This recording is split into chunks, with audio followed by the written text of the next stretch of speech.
राम मूर्ति दंड। दोस्तों, आज का जो हमारा विषय रहने वाला है वो है राम मूर्ति दंड। आज की इस वीडियो में हम जानेंगे कि राम मूर्ति दंड कैसे लगाया जाता है और यह हमारे किस किस मसल को उभारता है, किस मसल्स को मोटा तगड़ा करता है। और इसके साथ ही हम जानेंगे कि राम मूर्ति दंड के साथ हमें कौन सी डाइट लेनी है जिससे कि हमारा शरीर कुछ ही समय में काफी मोटा तगड़ा और बलवान हो जाए, मसल्स गेन हो जाए। तो चलिए बिना किसी देरी के इस वीडियो की शुरुआत करते हैं। दोस्तों, सबसे पहले जान लेते हैं कि राम मूर्ति दंड आखिर है क्या। दोस्तों, राम मूर्ति दंड भीम प्रोफेसर राम मूर्ति नायडू द्वारा दिया गया है। शुरुआत के दिनों में राम मूर्ति जी को सांस की प्रॉब्लम थी, लेकिन उन्हें कुश्ती में काफी बढ़िया शौक था, तो उन्होंने अपने रोजाना दिनचर्या में यह जो राम मूर्ति दंड है इसे शामिल कर दिया, जिस वजह से उनका शरीर पत्थर की तरह मजबूत हो गया और उनमें इतना बल आ गया था कि किशोरावस्था वाला हाथी एक पट्टे के सहारे वे अपनी छाती पर चढ़ा लेते थे। 25 गुड़ों की शक्ति वाले दो मोटर कार को हाथों से रोक लेते थे, अपनी छाती पर बड़ी सी चट्टान रखकर उसको तोड़वा लेते थे।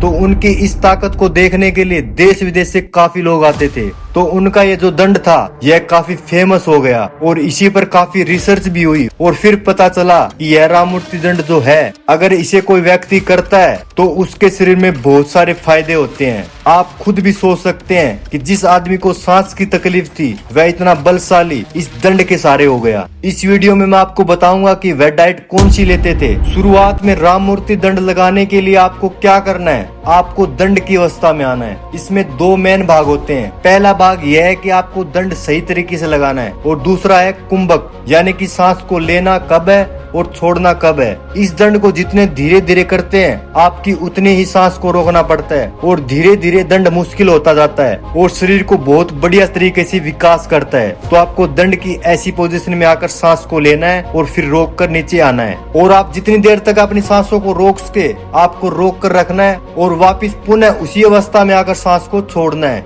इस तरह से आपको इस दंड को लगाना है। दोस्तों, आपको ध्यान इस बात पे देना है कि दंड जब भी आप करें सांस का इसमें मेन रोल होगा और इस दंड में क्वालिटी मायने रखती है, ना कि क्वांटिटी।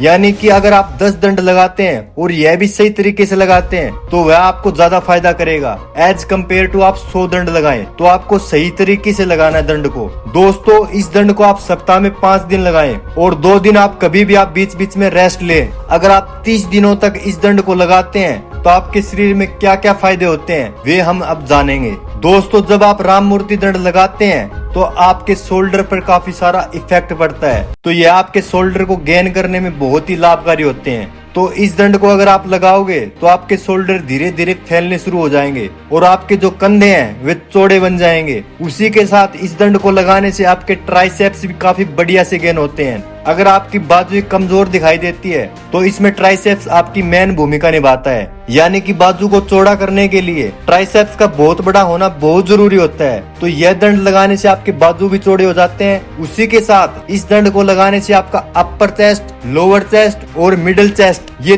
तीनों एक साथ गेन होते हैं। तो इससे सीना भी आपका बाहर आ जाता है और उसी के साथ आपकी जो बैक है, लोअर बैक है, अपर बैक है और साथ ही आपका टैप मसल्स है, ये तीनों भी इस दंड को लगाने से धीरे धीरे फैलने और चौड़े बनने शुरू हो जाते हैं। दोस्तों, इस दंड को केवल नियमित रूप से करें, थोड़े समय के लिए करें। आप कुछ ही दिनों के अंदर देख पाओगे कि ये जो एक्सरसाइज है, ये जो दंड आप लगाओगे, ये जिम से काफी अच्छा रिजल्ट आपको देकर देगी। यह अपर बॉडी के लिए काफी बढ़िया होता है और जिस दिन आप यह दंड ना करें उस दिन आप अपने पाँव का वर्कआउट भी कर सकते हैं, यानी कि आप लेग वर्कआउट कर सकते हैं। नहीं तो लगभग सारी एक्सरसाइज इस राम मूर्ति दंड के अंदर आई जाती है। अगर आप करना चाहें तो आप लेग एक्सरसाइज कर सकते हैं, कोई दिक्कत कोई परेशानी नहीं है। तो दोस्तों, अब जान लेते हैं कि इस दंड को करने के बाद आपको खाना क्या है, डाइट क्या लेनी है। इसमें आपको लेने 10 बादाम, 5 अंजीर, 5 अखरोट, 10 किशमिश और 5 छुआरे। ये सारी चीजें लेकर आपको क्या करना है, शाम को मिट्टी के बर्तन में पानी डालकर रखना है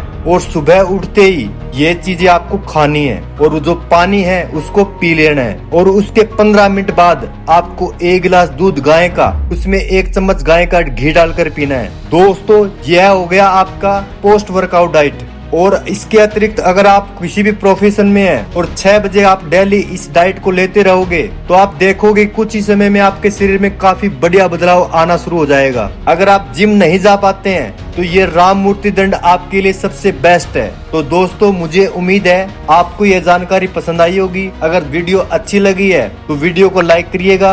अगर चैनल पर नए हो तो सब्सक्राइब करना बिल्कुल भी मत भूलिएगा, क्योंकि मैं ऐसे ही फिटनेस के रिलेटेड वीडियो लाता ही रहता हूँ। तो दोस्तों आज के लिए बस इतना ही। खुश रहिए, फिट रहिए। जय हिंद, वंदे मातरम, हर हर महादेव।